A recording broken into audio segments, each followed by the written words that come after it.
This airport spent millions of dollars making sure you can't find a clock. That's not a mistake. That's the business model. And by the end of this video, you'll know exactly what your lost sense of time is worth, down to the dollar. Here's a challenge. Next time you fly, clear security and count the clocks. Go ahead. I'll wait at the gate. In most major terminals, you'll find almost none. In some of the busiest airports on Earth, zero. And once you know why, you'll never unsee it. Because an airport's job used to be simple. Get you from the curb to the plane. Then, over the last 30 years, something changed. Airports quietly stopped being airports.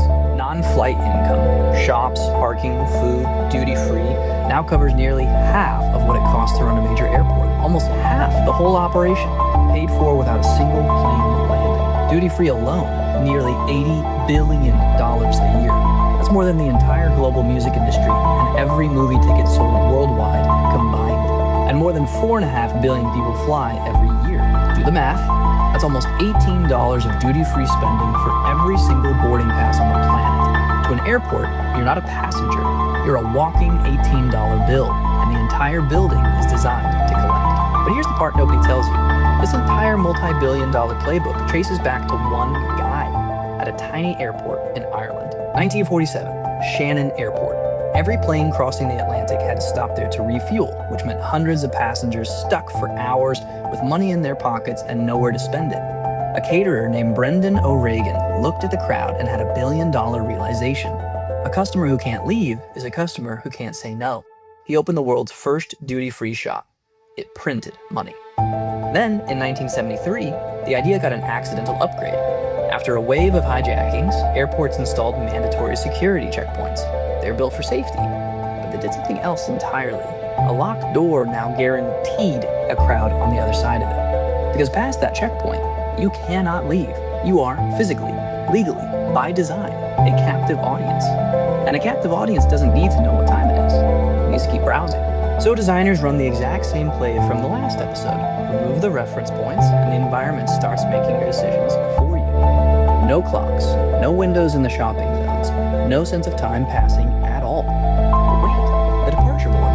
Yeah, about that. The departure board isn't telling you the time.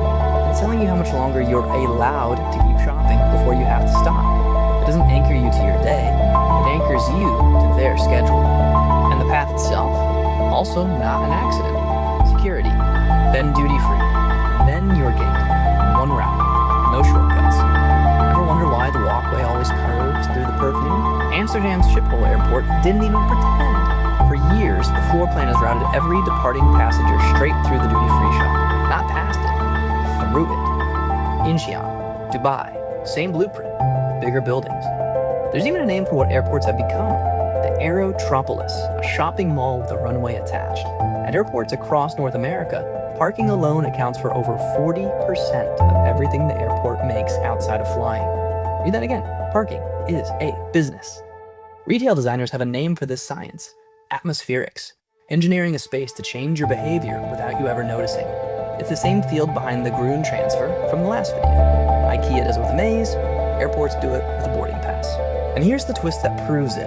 Airports now spend millions making security faster. Sounds generous, right?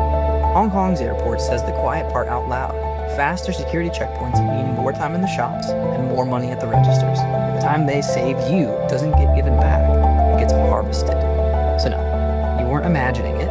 Next time you're standing in a terminal, weirdly unsure how long you've been there, that fog isn't jet lag. It was the plan. You are, once again, standing in someone else's floor plan. If you think airports are sneaky, next episode, why Costco sells a $5 rotisserie chicken that loses them tens of millions of dollars a year on purpose.